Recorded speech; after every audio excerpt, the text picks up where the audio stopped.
بسم اللہ الرحمن الرحیم۔ محترم سامعین و ناظرین، السلام علیکم ورحمۃ اللہ۔ محترم ناظرین، دارالافتاح صفحہ نمبر 49 جلد نمبر 3 میں مذکور ہے کہ حاملہ عورت کے ساتھ ہم بستری کتنی مدت تک کرنی چاہیے، یعنی کہ حمل ٹھہر جانے کی صورت میں کتنے ماہ تک مرد اپنی بیوی کے ساتھ ہم بستری کر سکتا ہے، اور حاملہ عورت کے ساتھ ہم بستری کرنے کے نقصانات بچے کو کیا ہوں گے اور عورت کو کیا ہوتے ہیں، اور حاملہ عورت کے ساتھ ہم بستری کرنے کے فائدے کیا ہیں۔ حدیث مبارکہ اور قرآن پاک کی روشنی میں آج کی اس معلوماتی ویڈیو کا بنانے کا مقصد یہ ہے کہ ہم تمام مسلمانوں کو یہ پتہ اور معلوم ہونا چاہیے کہ شریعت محمدیہ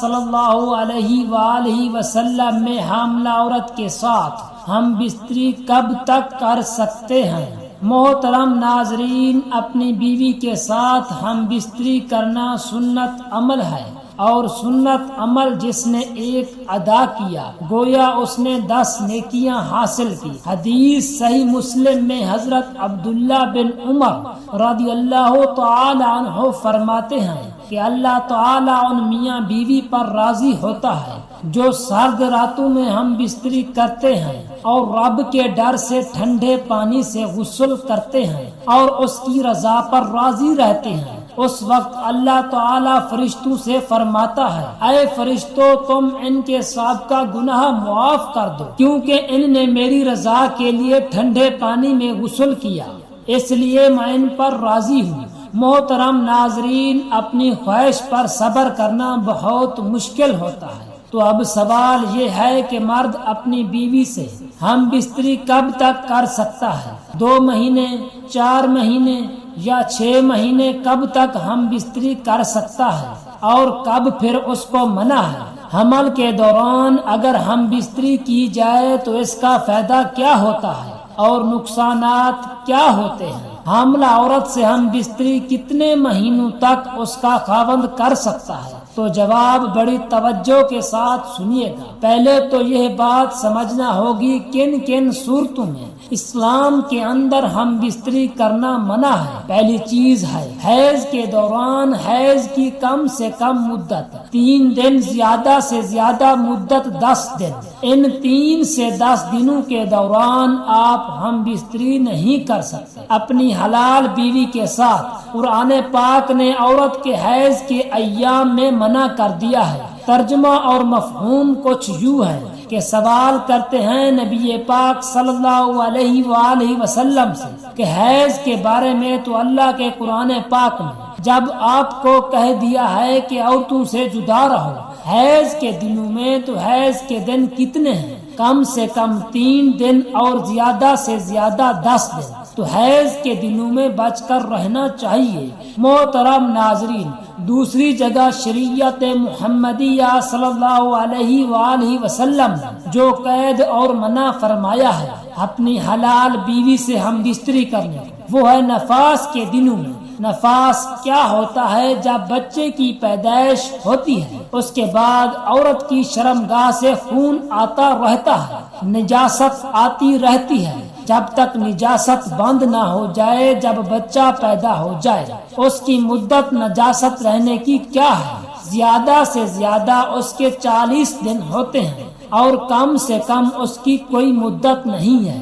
وہ 8 دن کے بعد بھی بند ہو سکتا ہے، 10 دن کسی وقت بھی بند ہو سکتا ہے، تو ان دنوں میں بھی بیوی سے ہم بستری کرنا منع ہے۔ اب ہے مقام کے اعتبار سے، مکان کے پیچھے کی شرمگاہ اور پاخانہ کے اندر دخول کرنا، یہاں سے ہم بستری کرنا اللہ تعالیٰ کے قرآن پاک نے منع کر دیا ہے۔ شریعت مطہرہ کے دیگر علماء کرام اور ہمارے پیارے نبی حضرت محمد مصطفیٰ صلی اللہ علیہ وآلہ وسلم سے یہ بات ثابت شدہ ہے، عورت کی پچھلی شرمگاہ سے دخول کرنا حرام ہے، بچنا ہوگا، اور بڑی اللہ تعالیٰ کی ناراضگی والا عمل ہے، لہٰذا اس سے بچنا ہوگا۔ اللہ تعالیٰ کا قرآن پاک میں ارشاد ہے، ترجمہ کہ تمہاری بیویاں تمہاری کھیتی ہیں، تم جہاں سے چاہو آؤ لیکن کہاں آؤ۔ حرف کے اندر یعنی کھیتی کے اندر کھیتی وہ ہوتی ہے جس کے اندر بیج ڈالا جاتا ہے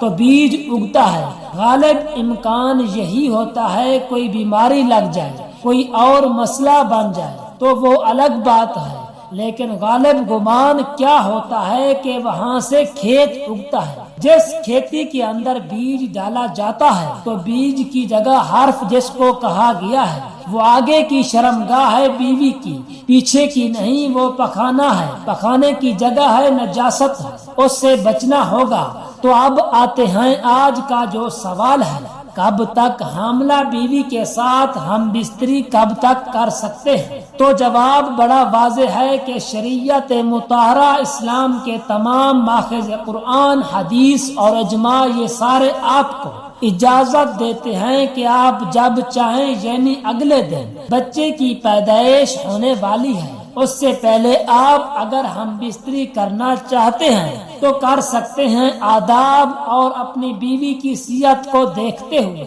لیڈی ڈاکٹر سے مشورہ کرنے کے بعد آپ کے ہم بستری کرنے سے بچے کو کوئی تکلیف نہ ہو اور بیوی کو کوئی تکلیف نہ ہو، کسی قسم کا نقص پیدا ہو سکتا ہے، کوئی پریشانی اس سے ہو سکتی ہے تو پھر آپ کو صبر کرنا ہوگا، اور اگر اس طرح کا کوئی خدشہ نہیں ہے، کوئی امکان نہیں ہے تو آپ آزاد ہیں، جب چاہیں جیسے چاہیں، آپ کی بیوی کے لیے آسانی ہو، اس کو تکلیف نہ ہو، بیوی کو بھی تکلیف نہ ہو، بچے کو بھی تکلیف نہ ہو، صرف یہی چیز آپ نے سامنے رکھنی ہے، باقی سب کچھ لوگوں کی باتیں اپنی اپنی جگہ پر، ان کو نہیں دیکھنا، صرف اور صرف شریعت مطہرہ آپ کو اس حوالے سے آزاد چھوڑ رہی ہے، صرف آپ نے ڈاکٹر کی رائے کا احترام کرنا ہے، لیڈی ڈاکٹر جو مستند مسلمان ڈاکٹر ہونا لازمی ہے۔ حاملہ بیوی کے ساتھ ہم بستری کرنے کے فوائد کیا ہیں؟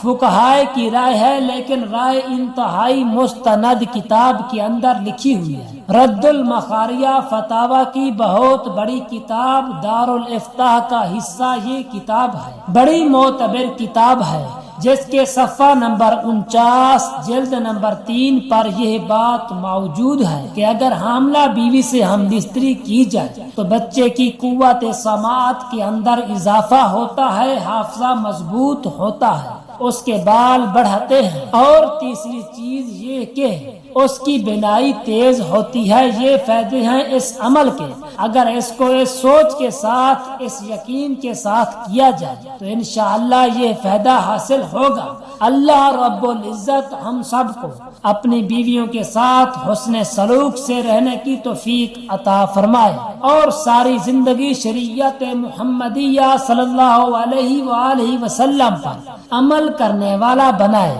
اور ہم سب مسلمانیوں کا حامی و ناصر ہو، آمین ثم آمین۔